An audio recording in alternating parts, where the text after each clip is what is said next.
Hello, my friends. This is John Edward Willey, and today, while I'm walking along on a little bit chilly evening, I thought I would discuss art and aesthetics, something that is very important to me in a physical, intimate way, as well as a cognitive way. And it's something that is very general, and yet it is so crucial. And the thing that I'm hoping to do is to work out my thoughts regarding the nature of art, the power of art, the ways in which it ultimately offers us things that we really don't expect until we suddenly discover that we have. And the essay that I'm working on is called Van Gogh's Secret Ear. And it's an essay about something called formalism, which is a way of thinking about what art means and what the artwork means and what the artist does when they make the artwork. Formalism is a theory of art that I believe in many ways liberates our capacity to ultimately see something that I think is important, which is that art itself is not merely ornamental, or in other words, art is not merely a way of entertaining ourselves. Art is not merely a matter of making craft, merely making things. It's not merely style. In fact, what art is on its most deepest, most fundamental level is a project of truth-seeking. It's a way of pursuing the truth within its own way. And what I mean is that this is a way of saying what philosophy is a way of saying that there's no privileged space where truth with a capital T exists. And it's not that the truth doesn't exist, but that there's a sense in which if one grants that there are different ways that the truth can exist, even along simple lines of analytical and analogical thinking. In other words, there's a literal meaning and a metaphorical meaning. There's a fundamental sense in which what one does when one participates in a work of art is not better than the scientific pursuit or other pursuits, but it is something that is severely overlooked, I think. And it's overlooked because it's often reduced to other things. And a part of being an American is sort of being born into a culture that looks down upon art, not intentionally, but there's a sense in which we see it in many ways in the ways that the Romans saw what art means. And so I think a defense should be made for art. And not only that, but that there's a sense in which what we do within art relates to what reality is itself, and that art, in the way that science relates to reality, has a way of transforming it, has a way of augmenting and deepening our understanding of it. And of course, this is very difficult to put into words, but it's something that happens as an experience within the work of art. And I think of formalism as a way of thinking about art as being the best way of opening up within ourselves the ability we have to let art be what it is. And so I'm, of course, talking in a little bit abstract language, but what I'm ultimately wanting to think about are other ways of thinking about what art might mean, right? So if there's such a thing as formalism, then you have to understand the more common point of view, which is a classical humanist point of view regarding the nature of education and therefore the nature of what art is. Because from this point of view, art is a way of effectively both entertaining us and educating us. And so this humanist, this more traditional model is something that my beliefs work against, because what I'm wanting to grant is more autonomy to the work itself in terms of what it might mean, because the meaning of the work is going to exceed the morality or the intentions of the community or of the artist, or the meaning of the art is going to ultimately, if it's really working, be unrestrained and a little bit wild, and it'll be something that is more than educating and more than moralizing. But the third point of view, so that one has a working set of terms regarding the questions about what art is post-formalism. You can call it that. Some people call it postmodern or post-structural. But effectively, this is a hypercritical way of thinking about art, that rather than thinking about the intentions of the artist or even about the artwork itself, it wants to do what is natural to many of us, which is to say that the meaning depends on the audience, that it depends on the context within which the artwork was made. Meaning that if we want to know what the meaning of the artwork is, we look at the economic and social situations of the artist. And so there's a sense in which you do this automatically when you're trying to think from an outside in way about what a movie is or what a poem is. You automatically sort of deduce things from the biography and the context, and ultimately there's a sense in which there are even underlying unconscious elements, whether economically unconscious or psychologically unconscious, that have to do with the sort of Freudian and Marxist influence on this third post-structuralist view of what art is.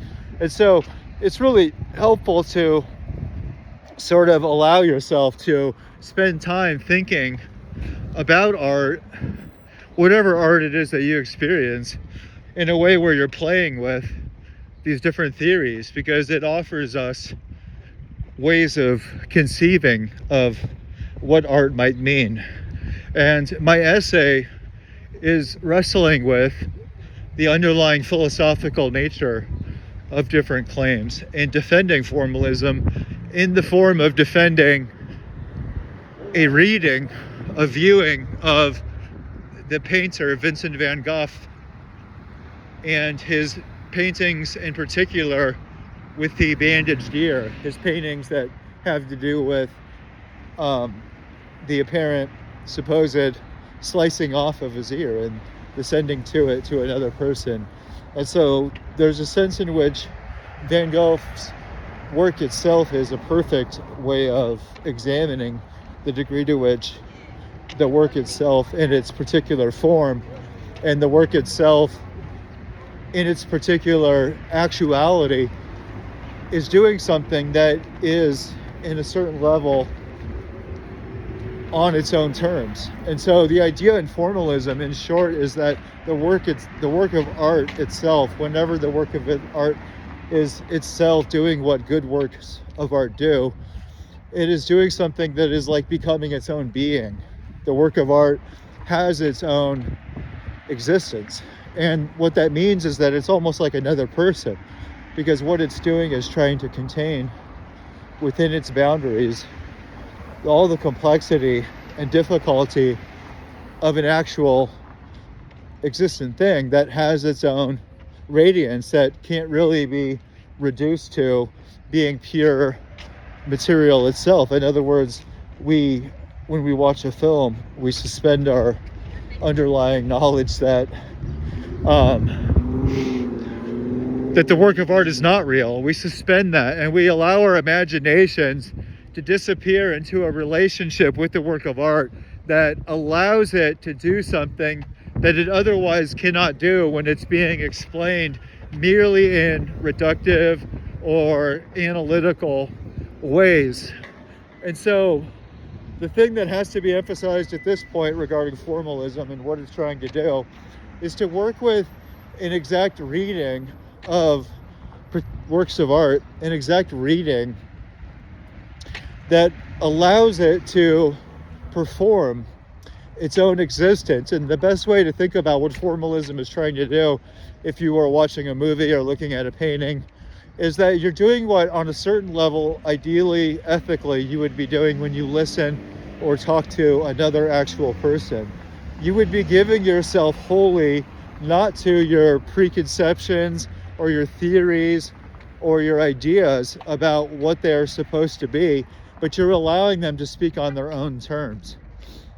And that's tricky. That's the difficult thing that formalism forces upon you, and it requires a great degree of uncertainty, a lot of capacity to suspend your judgment about what the work is until you can ultimately respond to it itself. And so the thing about genius within art from the formalist perspective, and this is the thing that's the most important about formalism, is that genius itself in entering art is not merely doing really, really well what others have already done.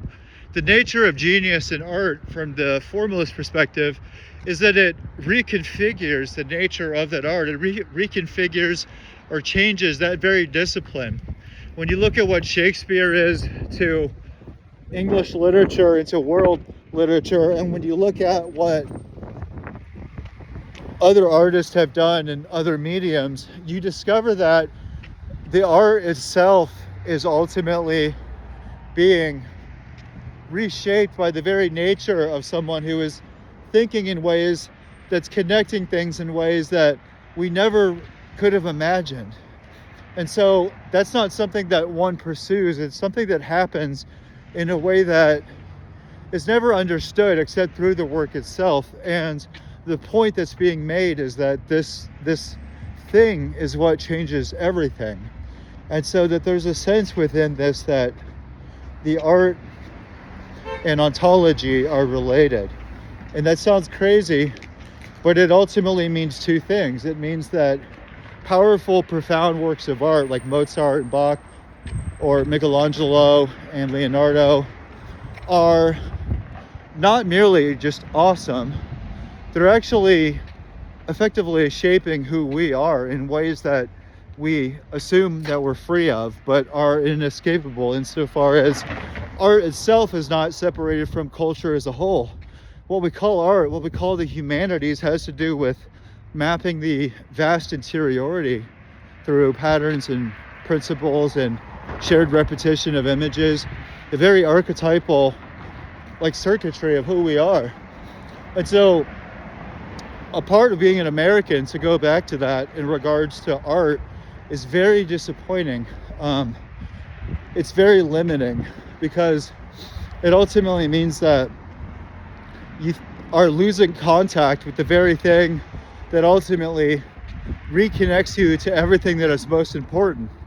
And what that means is that in America, religion has been so powerful, and not just mainstream religion, but even what people call spirituality without religion, or thinking about life in terms of some infinite plenitude, or thinking about quantum physics as being some kind of liberation or something like that.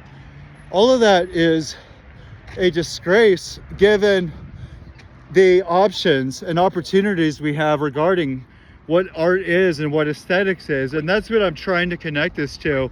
It's not that art saves lives. I don't think art has anything to do with politics. It doesn't have anything to do with saving people or rescuing people, because the only thing that actually exists are autonomous particular people in my mind.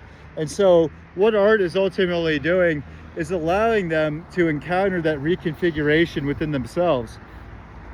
So great art is reconfiguring in the sense in which you don't walk away from certain writers the same person that you sat down with. There's a sense in which what art is ultimately doing is very hard to put into words. But that's because the things that are most crucial to us in our life, the things that are most important to us, when you think about it, whether it's positive things like sex or adventure, or negative things like death and pain, whenever we come to those experiences, we can't say anything at all. I mean, we're effectively rendered speechless. And so it's interesting that we always speak about the most important things in terms of other things. We always say that death or love is like this because there's a certain impenetrability to the experience that art as aesthetics is able to contain as something that isn't reducible to material or something that is reducible to the intentions of the artist, or the ultimately the context within which that artist is even working. And so that's the thing about formalism, that ultimately offers a bridge to ontology itself, to philosophy itself. And that's something to be explored more fully, especially when you're thinking about it in a broader sense of what art might mean in a managerial society. Like, what does the aesthetic mean in a post-industrial, technocratic, utopian, desire-driven landscape? What does real art making and aesthesis, and what do the senses mean in a commodity-shaped consumer world? Like, when our senses are just blasted every day with videos, right? When you think about the degree to which we wake up with our phones, we go to sleep with our phones, we live in this hyper-real, strange space that I think should be celebrated. But I think on a certain level, I only say that assuming that one has begun with what is most crucial, which is our own attention, our own ability to focus, our ability to have control over what we focus on, right? Given the infinite number of things that you can focus on, our ability to choose what we focus on, right? That could mean color and form and beauty and all this incredible stuff that's all around us all the time. But also to choose what that means, because a big part of like enjoying that beauty and that splendor, that aesthetic richness, is knowing how to pull out the meaning and profundity that is there, and that's something that in certain sense one learns over time, and that's what opens up the very depth of the world itself. And so these are things that, in participating in, say, reading a short story, or listening to an audiobook, or reading a poem, that's personally what I most enjoy, is poetry. And looking at paintings, or listening to really good music, or I might have said it already, but watching movies. And there are all these ways in which we are engaging in something when we do that isn't just stupid. I think when it's done actively and it's done well, it's actually formalism without the name, because there is something quasi-magical, and it takes a ruthlessly critical, suspicious person like me to ultimately accept in a reverential way the liberating nature of art. So this video is sort of like an opening shot in this project, and I'm hoping to read aloud this essay that I've been working on about formalism. As I said, it's called Van Gogh's Secret Ear, and I have a long ways to go with it, but I think that by reading it aloud, I will hear myself and maybe get feedback from other people. And this essay is about what I've spoken about, but it's also about a philosopher named Martin Heidegger, the German philosopher Martin Heidegger, and also Immanuel Kant, another German philosopher, both of which happen to have two of the best all-time defenses or explanations or arguments about what art is. A-R-T. What is the power of art? What is the most profound, powerful case that one could make for what beauty is, not merely in a way that is mere beauty, but the kind of beauty that messes with your mind, the kind of beauty that gets you thinking, the kind of beauty that seems to bring both thinking and feeling into one crescendo. Like, what is the sublime? Those are the kind of questions that I hope to address in this essay, as well as a discussion of underlying simpler questions like how to read a poem, or specific questions like how to look at a painting, as ways of practicing these very skills that when they're put to work, ultimately give us back who we are. So I appreciate you listening to this improvised little preface to this essay, and this a larger introduction, brief minor introduction to what I think of as being crucial if we're going to save what is most valuable, which is the very depth of life, the very meaning of life, which is not hidden from us. It's not gone somewhere else. It's right in front of us. That's what's so astonishing about beauty itself. So let us gather this. I'm John Edward Willey. I love you guys.